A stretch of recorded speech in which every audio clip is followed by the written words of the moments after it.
87 চনত GNRC ইয়াত প্ৰতিষ্ঠা হৈছিল আৰু GNRC হস্পিটেলতে প্ৰথম নৰ্থ ইষ্টৰ চিটি স্কেন মেচিনটো প্ৰতিষ্ঠা হৈছিল আৰু সেই সময়তে আমাৰ গাঁৱত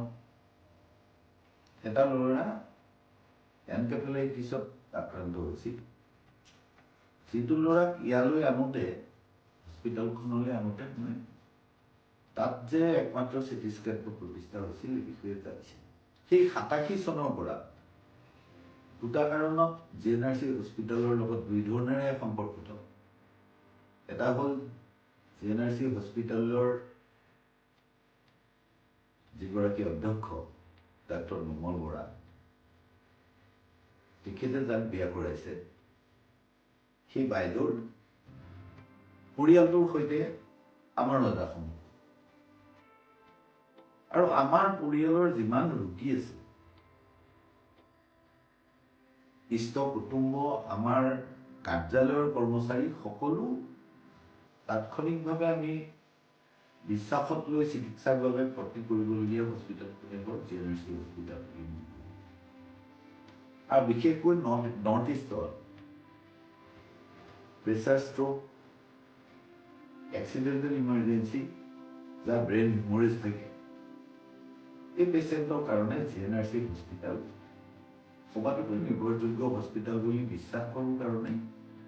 আজিৰ পৰা এসপ্তাহ 10 দিন আগলৈকো আমাৰ আত্মীয় পেচেণ্ট GNRC হস্পিটেল GNRC হস্পিটেলৰ কেইটামান বিশেষত্বই মোক আকৰ্ষিত কৰে এটা হ'ল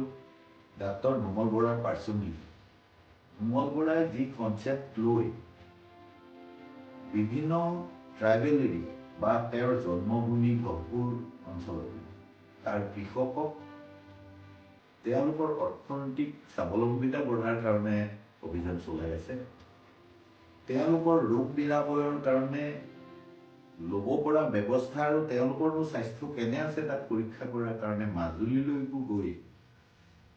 নিৰন্তৰ তেওঁলোকে হেল্থ কেম্পবিলাকৰ জৰিয়তে প্ৰচেষ্টা চলাইছে এইবিলাক প্ৰত্যেক হস্পিটেলে কৰে কিন্তু GNRCয়ে একোটা মিছন হিচাপে লয় শেহতীয়াকৈ GNRCৰ মিছন হিচাপে লোৱা এটা অভিযান আমাৰ চকুত পৰিছে সেইটো হ'ল এক্সিডেণ্টেল ইনচিডেণ্টবিলাকৰ সন্দৰ্ভত এৱাৰনেছ যে আমাৰ বহু মানুহ যোৱা বছৰটোতে সম্ভৱ প্ৰায় ভাৰতবৰ্ষত 60,000 ব্যক্তিৰ মৃত্যু হৈছে আৰু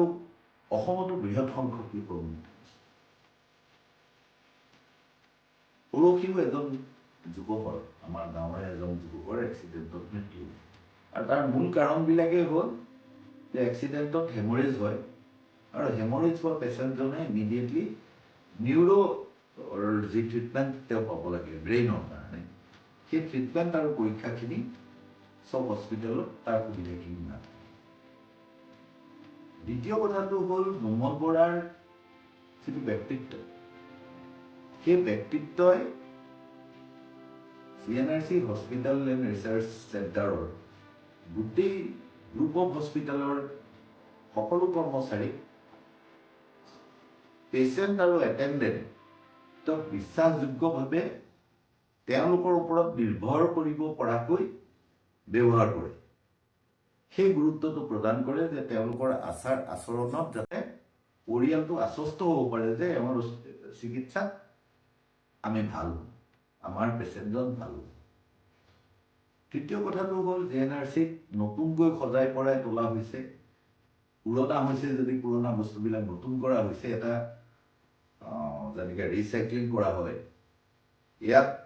আপগ্ৰেডেশ্যন কৰা হৈছে পৰ্যায়ক্ৰমে প্ৰতিখন হস্পিটেলক কৰা হৈছে এতিয়া মই দেখিলোঁ যে GNRCৰ যিখন ছুপাৰ মাৰ্কেটত হস্পিটেল আছে যোৱা বছৰৰ আগলৈকে GNRCৰ আগৰ হেৰিটোত যিটোত চলি আছিল শেহতীয়াভাৱে তাত আকৌ নতুনকৈ নিৰ্মাণ কৰি ইমাৰ্জেঞ্চি ৱাৰ্ডটো বহুত ডাঙৰ কৰি দিছে কাৰণ ইমাৰ্জেঞ্চি পেচেণ্ট ৰাতি বহুত বেছি আহে জাগা কম ঠেলা হেঁচা এই সৰু সৰু বস্তুবিলাক ডাক্তৰ নোমল বৰা ছাৰে অতি সূক্ষ্মভাৱে হস্পিটেলখনৰ ক'ৰবাত পানী পৰি আছে নেকি, ক'ৰবাত লেতেৰা হৈ আছে নেকি, এই সকলোখিনি দিশ নিজে এটা সময়লৈকে, এতিয়া অৱশ্যে সদায় চোৱাটো সম্ভৱ নহয়, তেওঁৰ দায়িত্বখিনি প্ৰিয়ংকা বৰা এতিয়াৰ MD আৰু তেওঁৰ দ্বিতীয় জীয়েক আৰু পুত্ৰ তেওঁলোকে লৈছে। সবাতোকৈ ডাঙৰ কথাটো হ'ল যে নোমল বৰা ছাৰে এটা নতুন কনচেপ্ট, সেইটো হ'ল affordable treatment to all. Health চায়েন্সটো দিনে দিনে সাংঘাতিক কষ্টলি হৈ গৈছে, হেল্থ কেয়াৰটো। সেইকাৰণে তেওঁ কিউবাৰ মডেলৰ এখন এফৰ্ডেবল ট্ৰিটমেণ্ট মডেলৰ হস্পিটেল নৰ্থ গুৱাহাটীত কৰিছে, যিখনত দিছপুৰত যদি MRI বা CT স্কেন কৰা যায় তেনেহ'লে নৰ্থ গুৱাহাটীত তাৰ প্ৰায় আধা পইচাত এইখিনি কৰিব পাৰে। ইয়াৰ কাৰণে তেওঁ ইলেক্ট্ৰিচিটিৰ বিলটো যাতে কমাব পাৰি তাৰ বাবে মাল্টি ষ্টৰী হস্পিটেলৰ হেৰিটো সলনি কৰি দি পেলাই ডাবল ষ্টৰী বিল্ডিং কৰিছে। লিফ্টৰ খৰচ, ACৰ খৰচ এইবিলাক নাইকিয়া কৰিছে, যাতে পেচেণ্ট বা এটেণ্ডেণ্টক মূলৰ পৰা তেওঁলোকৰ পৰা অধিক পইচা কাটি আনিবলগীয়া নহয়। সেয়ে এসময়ত GNRC যদিও অতি কষ্টলি হস্পিটেল হিচাপে আছিল, এতিয়া GNRC লাহে লাহে এফৰ্ডেবল এখন হস্পিটেলত পৰিণত হৈছে। মই ভাবোঁ 40 বছৰ যেতিয়া পুৰা হ'ব, GNRCৰ গোটেইকেইখন হস্পিটেল এফৰ্ডেবল ট্ৰিটমেণ্ট মডেলৰ হস্পিটেলত পৰিণত হ'ব আৰু তাত নতুন নতুন বিষয় সংযুক্ত কৰিব পৰা যাব। যোৱা কিছু বছৰত GNRC এটা নতুন কাম কৰি আছে, সেইটো হ'ল এপিলেপচিৰ ওপৰত চিকিৎসা। মানুহৰ ধাৰণা আছিল এপিলেপচি মৃগী ৰোগীৰ ৰোগ নিৰাময় নহয়। এই মৃগী ৰোগ যে নিৰাময় হ'ব পাৰে বা সাৱধান হৈ থাকিলে যে মৃগী ৰোগীৰ মানে অপঘাতত মৃত্যু হ'বলগীয়া এটা পৰিস্থিতিৰ সৃষ্টি নহয়, এইটোৰ ওপৰত গোটেই অসমত এটা জাগৰণ সৃষ্টি কৰাৰ কাৰণে প্ৰয়াস কৰিছে। চৰকাৰত থকা হস্পিটেলখনত মই এপিলেপচিৰ কেয়াৰ টেষ্টটো হিষ্টেৰিয়া বা আন চিজাৰৰ টেষ্ট কৰাৰ ব্যৱস্থাটো মই চাইছোঁ, সেইটো খুব ভাল কাম হৈছে। সেইটো অসমত হিষ্টেৰিয়াই হওক,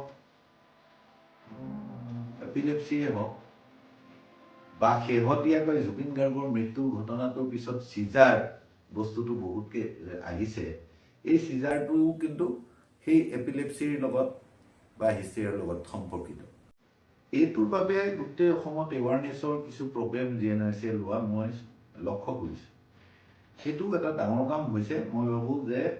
এপিলেপচিৰ ওপৰত যদি এতিয়া যদিও এপিলেপচিৰ ৰোগীৰ সংখ্যা কমিছে, মানুহ সাৱধান হৈছে, তথাপিও মই ভাবোঁ যে এপিলেপচি নিৰাময়ৰ বাবে GNRCয়ে আগন্তুক বৰ্ষত অধিক সফল কাম হ'ব পৰা আৰু দুৰ্ঘটনা প্ৰতিৰোধৰ ক্ষেত্ৰত, দুৰ্ঘটনা হ'লে মানুহে ইমিডিয়েটলি কেনেকুৱা ট্ৰিটমেণ্ট ল'ব লাগে সেই সন্দৰ্ভত সজাগ কৰি তুলিবলৈ আৰু ৰাজ্যখনত দুৰ্ঘটনাত মৃত্যু হোৱা লোকৰ সংখ্যা হ্ৰাস কৰিবলৈ, এপিলেপচিত আক্ৰান্ত হোৱা লোকৰ সংখ্যা হ্ৰাস কৰিবলৈ, তাৰ লগতে আন ৰোগৰ নিৰাময়ৰ ক্ষেত্ৰতো সফল কাম। ডাক্তৰ নোমল বৰাই খেতিৰ পথাৰতো কাম কৰিছে, ৰাভা আশ্ৰমত তেওঁ কাম কৰিছে, এইবিলাক খবৰ হাতত আছে, মৰিগাঁৱত কাম কৰিছে। এই সকলোখিনিতে তেওঁ যাতে সফলভাৱে আগবাঢ়ি যাব পাৰে আৰু তেওঁ সৎপ্ৰতিভ হৈ থাকোঁতেই, সক্ৰিয় হৈ থাকোঁতেই তেওঁৰ সন্তানকেইটিয়ে যাতে এই এটা মহৎ উদ্দেশ্যেৰে প্ৰতিষ্ঠিত GNRC গ্ৰুপক ৰাষ্ট্ৰীয় প্ৰেক্ষাপটত এটা উন্নত স্থানত অৱতীৰ্ণ কৰাব পৰা যায়, তাৰ বাবে মই শুভকামনা জনাইছোঁ। লগতে মই ভাবোঁ যে অসমৰ কেইগৰাকীমান চিকিৎসক, মই অকল ডাক্তৰ নোমল বৰাৰ কথা ক'ব খোজা নাই, ডাক্তৰ নোমল বৰা যি প্ৰথম নৰ্থ ইষ্টত CT স্কেন মেচিন প্ৰতিষ্ঠা কৰিছিল, ডাক্তৰ সুভাষ খান্না যি প্ৰথম নৰ্থ ইষ্টত ইণ্ডিয়াত ছেকেণ্ড ৰবটিক চাৰ্জাৰী কৰিছে, ভৱানন্দ দাস যি ইয়াত এতিয়া কেজুৱেলিহে ইয়ালৈ আহে, বাহিৰত থাকিব লগা হৈছে। এনেকুৱা কিছু ব্যক্তি আছে যিসকলক নীতি আয়োগৰ সদস্য কৰা হৈছে। তেওঁলোকৰ ছাজেশ্যন মতে চৰকাৰৰ স্বাস্থ্য বিভাগ, কেন্দ্ৰীয় চৰকাৰৰ স্বাস্থ্য পলিচি নিৰ্ধাৰণ কৰা হৈছে। কিন্তু তেওঁলোকক সন্মানিত কৰা, মই ভাবোঁ ৰাষ্ট্ৰীয় পৰ্যায়ত তেওঁলোকক সন্মানিত কৰিব। এইটো হ'ল চৰকাৰলৈ আহ্বান আৰু GNRC গ্ৰুপৰ সমূহ চিকিৎসক, পৰিচালন কৰ্তৃপক্ষ, বিশেষভাৱে ডাক্তৰ নুমল বৰা, সকলোৰে সুস্বাস্থ্য আৰু সপ্ৰতিভভাৱে কাম কৰাৰ দক্ষতা বৃদ্ধি পাওক, ইয়াকে কামনা।